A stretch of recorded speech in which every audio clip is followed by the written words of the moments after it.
Welcome to the channel everyone. आज हम लोग डिस्कस करेंगे एक बहुत important concept that is what difference between distance and displacement. आपको मैं 2 मिनट में डिस्टेंस और डिस्प्लेसमेंट का डिफरेंस बताऊंगा और आपके एग्जामिनेशन में 3 मार्क्स एकदम आसानी से कंप्लीट हो जाएंगे। तो पहले समझते हैं डिस्टेंस और डिस्प्लेसमेंट क्या है।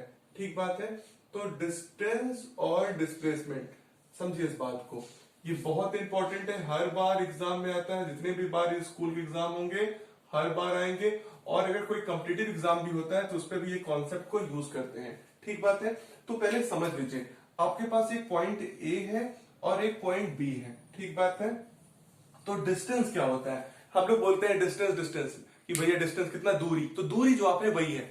Distance is what the actual length covered by any body और ऑब्जेक्ट। मेरे आपके द्वारा किसी के द्वारा भी जो एक्चुअल लेंथ कवर्ड होगा, मतलब ये बॉडी ए से गई और बी पहुंच गई और मान लीजिए ए से बी के बीच में 2 किलोमीटर का दूरी है, तो ये जो एक्चुअल लेंथ है ये 2 किलोमीटर है और ये फिर वापस रिटर्न आ गई तो फिर 2 किलोमीटर और चल जाएगी, तो 4 किलोमीटर टोटल हो जाएगा। तो आप इसमें पहला पॉइंट लिख लो कि distance is what it is the actual length covered by the body, actual length covered by the body और ऑब्जेक्ट, बाय द बॉडी या ऑफ द ऑब्जेक्ट। और बेटा डिस्प्लेसमेंट समझो, डिस्प्लेसमेंट का मतलब होता है शॉर्टेस्ट पाथ बिटवीन 2 पॉइंट।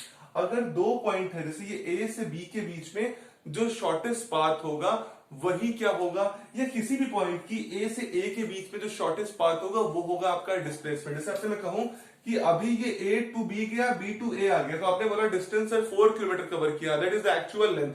लेकिन अगर मैं आपसे पूछूं इसका टोटल क्या होगा डिस्प्लेसमेंट, तो डिस्प्लेसमेंट क्या होगा, ये 2 किलोमीटर गया और फिर वापस आ गया, लेकिन इसके अब ए पॉइंट पे खुद पे है, तो ए से ए का शॉर्टेस्ट पाथ क्या हो गया, 0।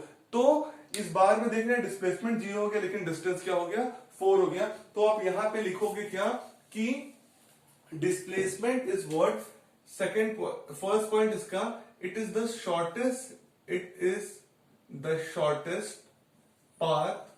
Shortest path between 2 point, it is the shortest path between 2 point. ठीक बात है। सेकेंड बात समझिए, ये क्या है, it is a scalar quantity. ये क्या है, एक स्केलर क्वांटिटी है। ठीक बात है, आपका जो डिस्टेंस है वो स्केलर क्वांटिटी है, इसमें केवल मैग्नीट्यूड होता है, डायरेक्शन नहीं होता है। दूसरी बात, और आपका जो डिस्प्लेसमेंट है it is a vector quantity. ये क्या है, अ वेक्टर क्वांटिटी है, इसमें क्या होता है, हमेशा आपका मैग्नीट्यूड भी होता है और डायरेक्शन भी होता है। ठीक बात है। तीसरी बात जो है, डिस्टेंस क्या है, कभी भी 0 नहीं होगा, it can never be 0, it can never be 0।